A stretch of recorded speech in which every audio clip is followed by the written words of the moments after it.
జూబ్లీహిల్స్ ఎన్నిక రిజల్ట్ పై భారీగా బెట్టింగ్స్ జరుగుతున్నాయి. ఏ పార్టీ గెలుస్తుంది, మెజారిటీ ఎంత అనే దానిపై పందేలు జోరుగా కాస్తున్నారు. హైదరాబాద్ తో పాటు ఏపీ కేంద్రంగా బెట్టింగ్ కాస్తున్నారు. అధికార కాంగ్రెస్, ప్రతిపక్ష బీఆర్ఎస్ మధ్య పోరు ఉంటుందని బెట్టింగ్ కాస్తున్నారు పందెం రాయిల్లో. ఎన్నికల వరకు 1000 కోట్లు దాటొచ్చని అంచనాలున్నాయి.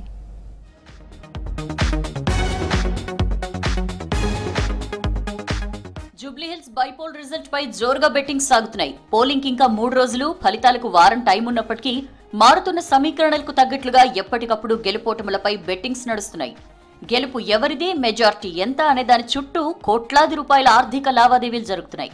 రాష్ట్రంలోని వివిధ ప్రాంతాల నుంచే కాకుండా పొరుగున ఉన్న ఏపీ రాజకీయ నాయకులు, వ్యాపార వర్గాలు కూడా ఈ బెట్టింగ్ లో పాల్గొంటున్నట్లు సమాచారం.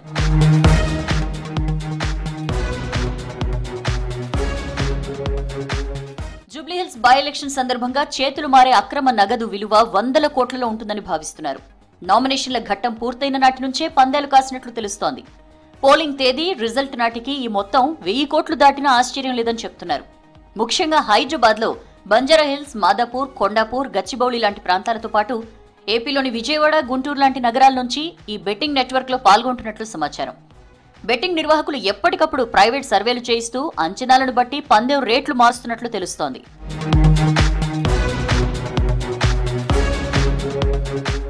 ఈ ఉప ఎన్నిక పోరు అధికార కాంగ్రెస్, ప్రతిపక్ష బీఆర్ఎస్ మధ్య ఉంది.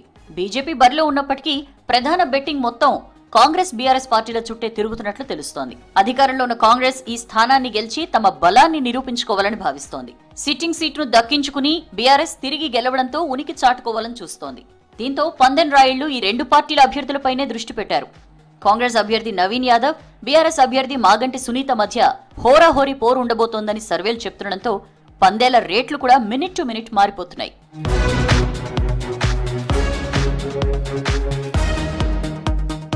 ప్రస్తుత అంచనాలు, బెట్టింగ్ ట్రెండ్స్ చూస్తే కాంగ్రెస్ గెలుస్తుందనే అభిప్రాయం పందెం రాయిళ్లలో బలంగా ఉన్నట్లు తెలుస్తోంది.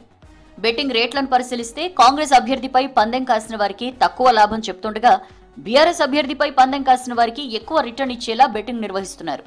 దీన్ని బట్టి కాంగ్రెస్ విజయంపై ఎక్కువ మంది పందెం కాస్తున్నారని, దాంతో పోలిస్తే బీఆర్ఎస్ కు గెలుపు అవకాశాలు కాస్త తక్కువగా అంచనా వేస్తున్నారని తెలుస్తోంది. బీఆర్ఎస్ గెలిస్తే వచ్చే భారీ లాభాల కోసం కొంతమంది రిస్క్ తీసుకునేందుకు వెనుకాడడం లేదు. అధికార కాంగ్రెస్ పట్ల ఉన్న సానుకూలత, సీఎం రేవంత్ రెడ్డి ప్రచారం అంశాలు కాంగ్రెస్ వైపు పందెం రాయిళ్లు మొగ్గు చూపడానికి ప్రధాన కారణాలుగా కనిపిస్తున్నాయి.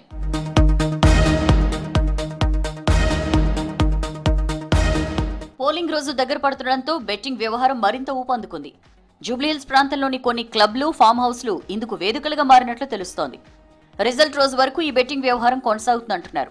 ఎగ్జిట్ పోల్స్ విడుదలైన తర్వాత మరింతగా బెట్టింగ్స్ పెరిగే అవకాశాలున్నాయని భావిస్తున్నారు. కేవలం గెలుపోటములే కాకుండా గెలిచే అభ్యర్థి మెజార్టీ ఎంతుంటుంది అనే అంశంపై కూడా భారీగా పందేలు కాస్తున్నారు. గెలిచే అభ్యర్థి 5000 ఓట్ల లోపు మెజార్టీతో గెలుస్తారా, లేదంటే 5000 పైబడి మెజార్టీతో గెలుస్తారా అనే అంశాలపై 1:2 నిష్పత్తిలో బెట్టింగ్లు జరుగుతున్నట్లు సమాచారం. 10,000 పైనే అయితే ఇంకో నిష్పత్తి, 5,000 లోపు అయితే ఇంకో రేటింగ్ లో బెట్టింగ్స్ కాస్తున్నారు.